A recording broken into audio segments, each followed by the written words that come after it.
सरस्वती शिक्षा समिति पाली एकादशी कला भूगोल की ऑनलाइन क्लासेज में आप सबका हार्दिक स्वागत और अभिनंदन है। आज हम पार्ट 1 भूगोल एक विषय के रूप में भाग 2 का अध्ययन करेंगे।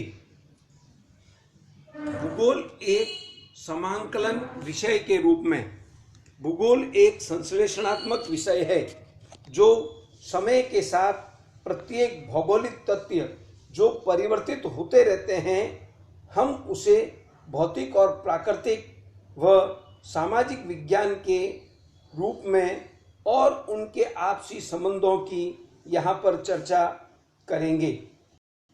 भौतिक भूगोल व प्राकृतिक भूगोल अर्थात प्राकृतिक विज्ञान।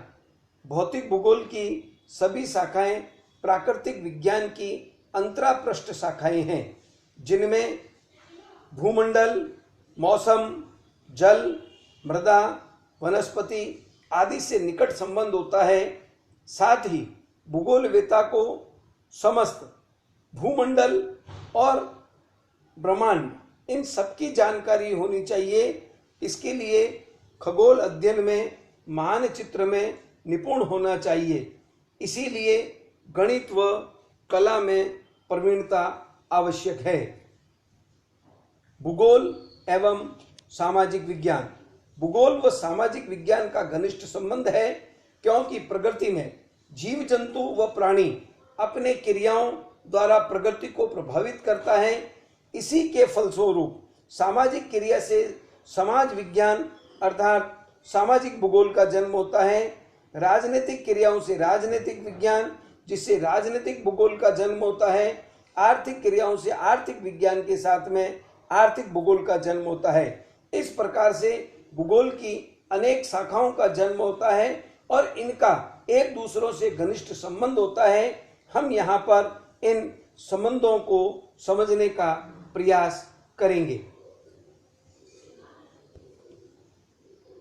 भूगोल की शाखाएं। विषय वस्तु के आधार पर भूगोल को 4 भागों में बांटा गया है: भौतिक भूगोल, मानव भूगोल, जीव भूगोल, प्रादेशिक उपागम।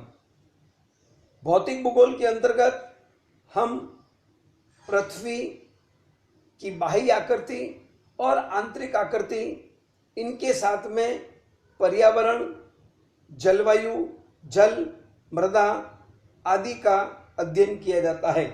मानव भूगोल के अंतर्गत पृथ्वी पर निवास करने वाला मानव समुदाय समूह के रूप में सामाजिक क्रियाएं करते हुए वह एक समूह के रूप में जनसंख्या के रूप में रहते हुए आर्थिक क्रियाकलाप करता है और यह आर्थिक क्रियाकलाप बहुत प्राचीन काल से चला आ रहा है। तो हम प्राचीन और वर्तमान का अध्ययन करते हुए राजनीतिक भूगोल का भी अध्ययन मानव भूगोल के अंतर्गत करते हैं। जीव भूगोल के अंतर्गत जीव जंतु, वनस्पति पर्यावरण के अंतर्गत रहकर, पारिस्थितिकी तंत्र के अंतर्गत रहकर वह पृथ्वी को किस प्रकार से प्रत्यक्ष और अप्रत्यक्ष रूप से प्रभावित करता है, उन सभी का अध्ययन हम जीव भूगोल के अंतर्गत करते हैं। प्रादेशिक उपागम का तात्पर्य किसी प्रदेश और क्षेत्र की विवेचना से है, जिनका हम 2 भागों में अध्ययन करते हैं: दर्शन और विधि तंत्र के रूप में। दर्शन के अंतर्गत भौगोलिक चिंतन और भौगोलिक चिंतन के अंतर्गत भूमि और मानवीय क्रियाकलाप दोनों को शामिल किया जाता है। विधि तंत्र और तकनीकी के अंतर्गत मानचित्र, गणित, सांख्यिकी, सर्वेक्षण अर्थात भौगोलिक सूचना तंत्र को भी शामिल किया जाता है। भौतिक भूगोल और इसका महत्व।